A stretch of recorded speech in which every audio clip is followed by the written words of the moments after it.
기가 막히네 진짜. 네, 그러니까 비아파트는 혼돈의 시장이 되지 않겠냐. 모든 피해는 임차인한테 전가가 될 수밖에 없어요. 아무도 이제 비아파트는 투자를 하지 않아요. 임대인들은 내가 전세 사기꾼으로 몰리는 거 아닌가.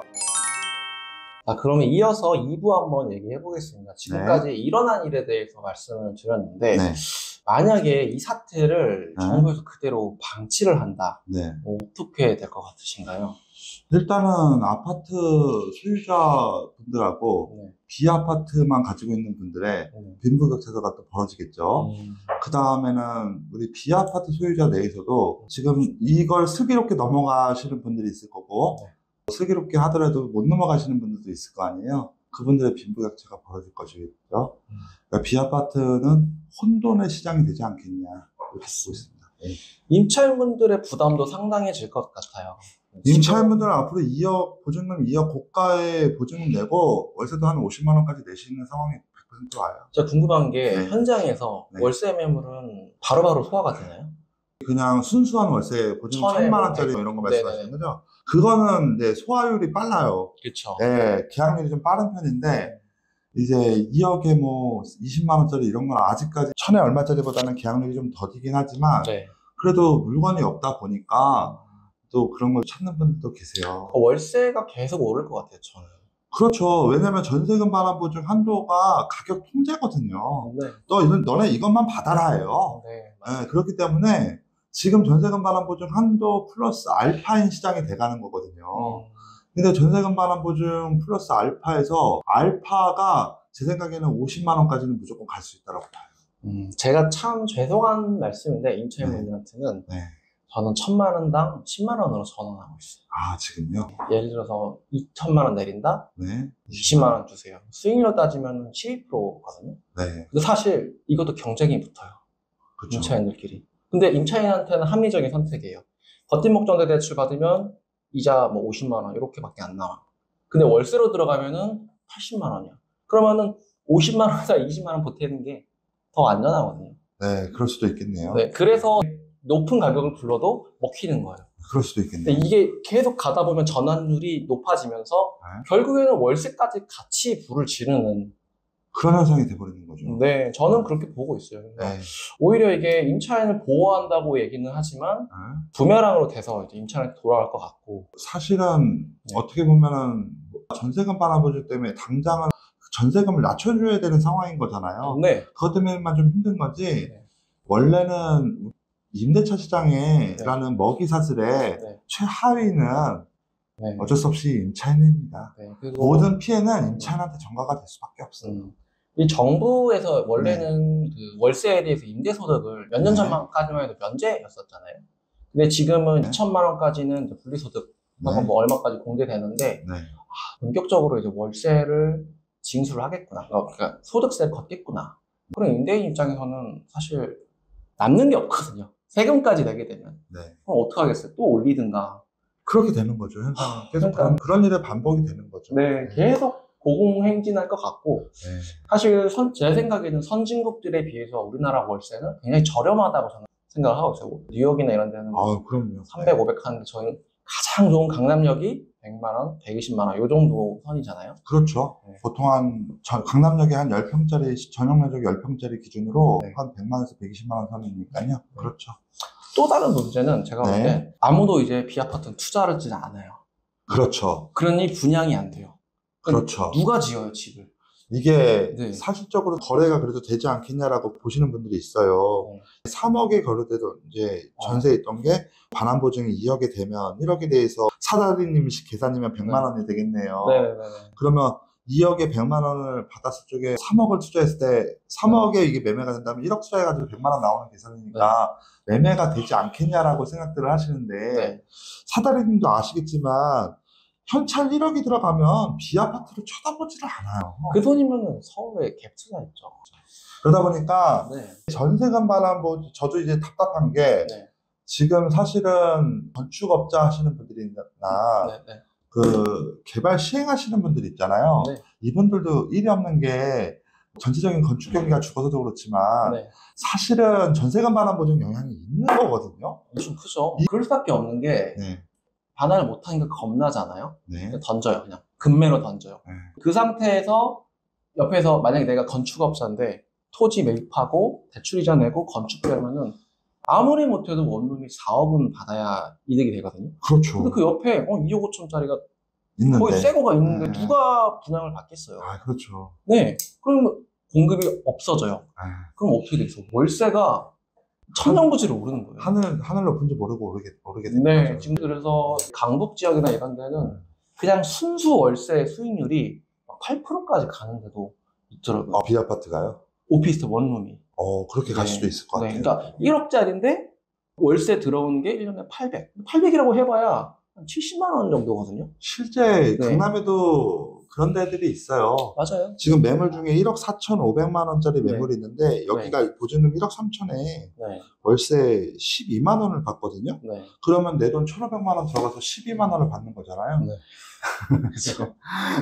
이런 데가 많습니다. 네. 그래서 이대로 두면은 모든 피해가 전부 임차인분들한테 돌아가는 거예요. 네. 네. 결국에는 다 가중되는 게 아닌가. 정부에서도 110 대책을 세우고 여러 가지 PF 건설을 일으킨다라고 하지만 근본적인 매매 가격이 떨어지게 되면은 아무도 지을 엄두를 내지 않거든요. 사실 그 문제입니다. 네. 네. PF 110 대책해서 주택수 빼준다? 그럼 뭐예요? 지는 사람이 없는데 신축만 빼준다는데 지는 사람이 없거든요. 저도 그거 받아보고 어이가 없었어요.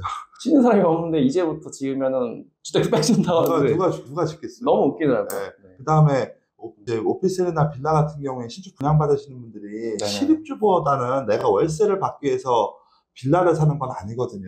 애초에 투자했던 원금 대비해서 시세 차익을 조금 바라고 들어오시는 건데 네. 그 원리를 너무 이제 무시하면 안 되는 것 같아요. 네, 빌라 쪽도 비슷하더라고요. 그러니까 전세금을 못 돌려줘서 막 던지다 보니 신축이랑 금리가가 너무 많이 차이는 거예요. 이런 것들을 네. 근본적으로 해결할 방법이 없을까요? 전세금 반환 보증의 현실화가 일단 빨리 돼야 되겠죠.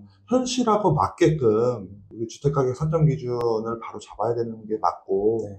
그 다음에 전세가율은 현재 90%인 상황에서 네. 요거를 조금 풀 퍼센티지를 높이든 줄이든 간에 그러면 일단은 주택가격 산정 기준의 현실화가 반드시 이루어져야 된다라고 보고 있고 네. 그게 어렵다라고 하면 정말 어려우신 분들이 있잖아요. 네. 역전세금을 마련하지 못하시는 분들한테 역전세 대출을 좀 해줘야 된다고 저는 보거든요. 이미 나와 있지 않나요? 지금 상품이 나와 있는데 이 부분에 대해서도 제가 늘상 주장을 하고 있는데 실제 받을 수 있는 상품 구성이 아니에요. 프로세스가 역전세 대출의 공식을 살펴보면 실제 일으킬 수가 없어요. 대출을. 너무 복잡하고 네. 제가 은행원한테 물어봤거든요. 네. 그게 뭐예요? 사실상 홍보도 잘 돼 있고 네. 실적으로 받을 수가 없어요. 이때 이 부분은 제가 국토부 관계자를 4월 4일 날도 만나고 6월 5일 날도 만났거든요. 네네.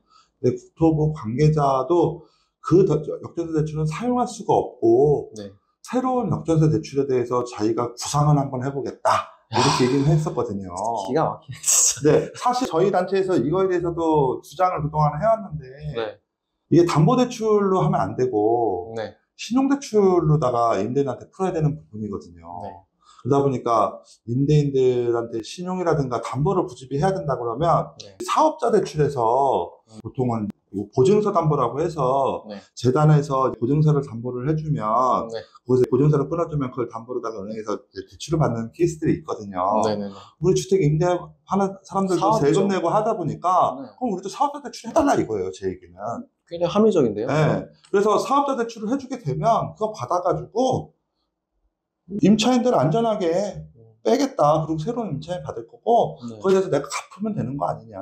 이 부분은 또 저희 단체에서 주장하고 있습니다. 참 웃긴 게, 네. 이 집을 담보를 하는 거에 대해서는 되게 엄격하게 봐요. DTI, DSR, 네. LTV 보는데, 네. 전세대출 그냥 팡팡하게 해줘요.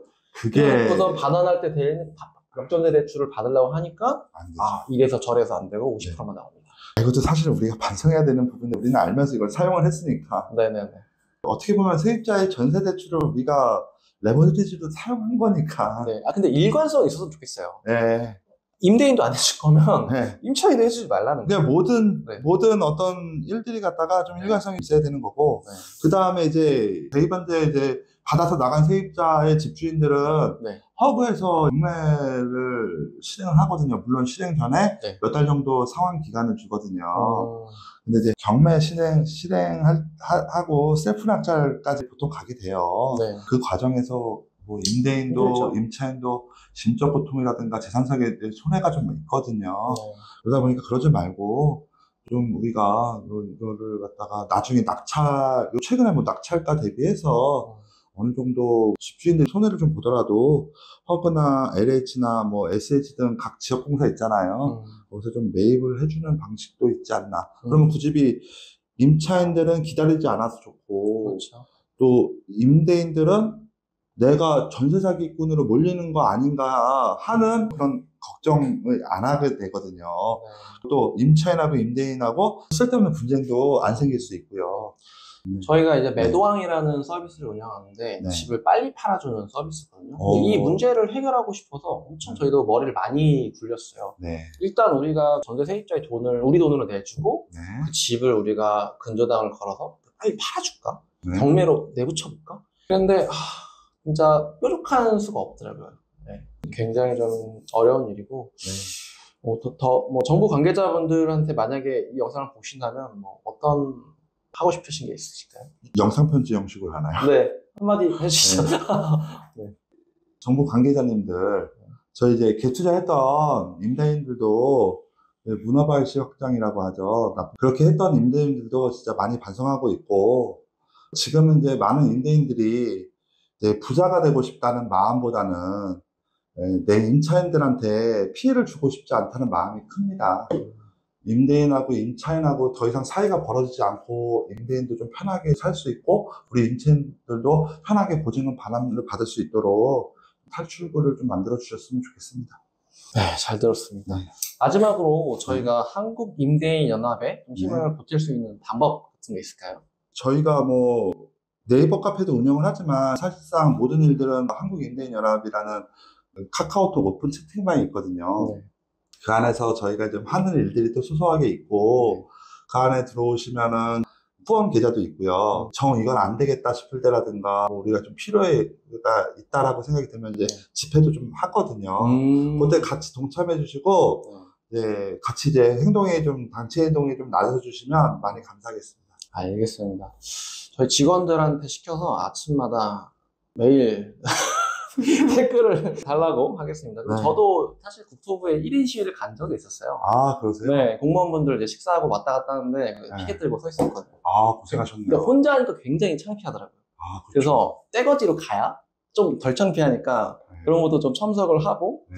그런 거 별거 아닌데 머릿수만 채워도 굉장히 큰 도움이 될 것 같아요. 그럼요. 이게 사실적으로 혼자 한다는 거가 어려운 거거든요. 네, 근데 나랑 같은 상황에 처해 있는 분들끼리 모였다 보면 굳이 말하지 않아도 그렇죠. 서로 월급만 봐도 위안이 되고 동지애 같은 게 생기거든요. 맞습니다. 저희 단체도 거의 뭐 한 1년 반쯤 되다 보니까 네.